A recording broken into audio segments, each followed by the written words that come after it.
Oke, selamat sore. Assalamualaikum warahmatullahi wabarakatuh, Bapak dan Ibu yang menonton tayangan ini. Sore ini, alhamdulillah saya berkesempatan bertemu dengan Bapak Supriyanto ya. Beliau adalah pemilik CV Karya Rasa, sebuah bisnis consumer goods yang banyak bergerak di bidang makanan-makanan ringan, tradisional ya. Nah, kita ingin tahu kiat-kiat tips-tips bagaimana beliau menjalankan usahanya sampai saat ini masih jalan, dan apa saja yang beliau lakukan dalam masa pandemi ini sehingga bisnisnya bisa terus eksis sampai hari ini. Selamat sore, Assalamualaikum Pak Supriyanto. Ya, waalaikumsalam. Ya, bagaimana kabarnya Pak? Alhamdulillah baik Pak. Alhamdulillah. Ya. Saya dengar Bapak ini dari Karya Rasa ya. Di consumer good banyak membuat makanan-makanan yang tradisional. Betul. Kalau saya boleh tahu Pak, sudah berapa tahun nih Pak menjalankan bisnis ini Pak? Oke, kurang lebih saya mulai itu tahun 2005. 2005, wah. 2005. Ya, udah 16 tahun Pak ya. Betul. Sudah senior sekali nih Pak ya. Iya. Gimana Pak, boleh cerita perjalanannya sampai hari ini gitu kan? Bisnisnya mungkin ada keluhan atau ada istilahnya apa, perkembangan yang sangat membuat Pak Supri berkesan. Boleh diceritakan Pak, dalam bisnis ini? Baik Pak, saya mungkin agak praktis sedikit ya. Awalnya tahun 2005 tersebut saya punya uang 300.000. 300.000 rupiah. 300.000 awal mulanya tuh. Iya. Ini duit mau diapain saya bilang. Satu itu, jangan sampai duit yang segitu kita sisakan. Yang kedua saya coba survei untuk makanan consumer good di keliling komplek dulu. Ya. Di komplek, kemudian saya coba testimoni kita bagikan sampel itu dengan produk yang awal banget itulah keripik tempe. Iya.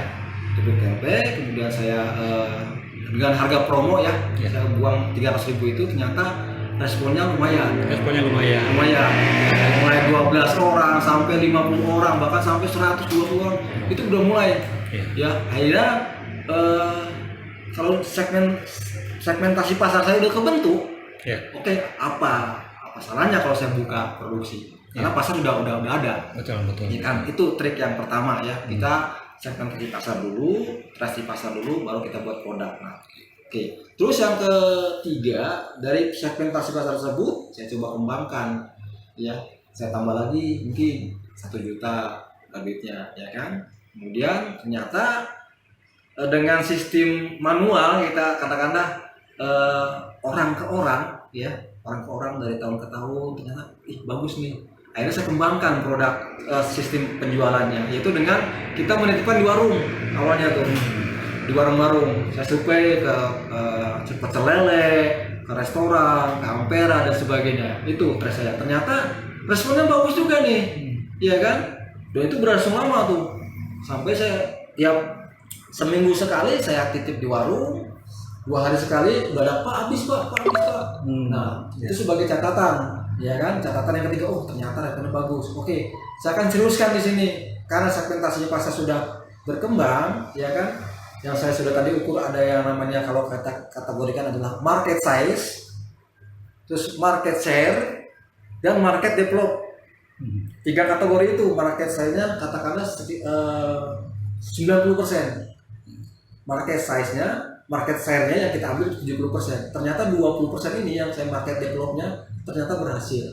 Ya, itu kategori keempat. Akhirnya setelah berjalan, akhirnya sudah langganan. Bahkan saya ke koperasi ITB, ke rumah sakit Islam, ya kan, ke kafe-kafe, itu sudah rutin akhirnya. Nah, kemudian yang kelima, itu saya coba mengembangkan produk. Ini kok produk tempe aja. Saya cobalah diferensiasi produk apa. Nah, saya buka lagi tuh, ngomong dengan istri saya, kemudian anak istri saya yang mengelolanya.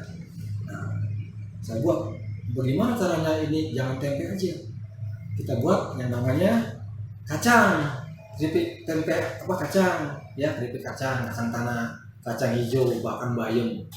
Varian-varian itu udah banyak. Akhirnya kita tes di pasar, responnya bagus juga ternyata. Akhirnya sudah saya kategorikan, oke, ini yang pasti KPT saya buat KPT, namanya kapasitas terpasang. Berapa sehari saya bikin 200 bungkus, ya kan, dengan apapun. Karena kalau enggak, saya low sell sayang. Nasabah katakanlah customer nggak kelayani, oke, itu KPT saya, sanggup nggak? Saya bertanya. Bisa lah, oke bisa. Oke. Saya itu nama karyawan tuh. Ya, kendala di sini muncul. Ternyata dengan kita mau mengupgrade produk, upgrade produk tersebut, kendala muncul di situ. Yang awalnya hanya bisa ditangani, kendala muncul. Apa kendalanya? Karyawannya, wah, masak tak gosong, dia pada pecah, ya kan. Kemudian sempat ada yang komplain, kok masakannya pahit nih. Nah itu kendala-kendala itu mulai muncul di situ. Ya kan. Nah, kemudian konsumen saya baru banyak yang, wah ini kok ada yang robek lah bungkusnya. Udah mulai saya inventarisir tuh problem kendala itu. Akhirnya oke lah, saya udah beberapa kali ganti karyawan tuh ada kali 10 kali gak ada yang cocok. Itu kendalanya. Karena apa? Ini benar-benar handmade banget. Salah masak dikit, salah suhu sedikit, pemilihan tempe yang nggak benar-benar tahu itu gagal. Ini bahaya.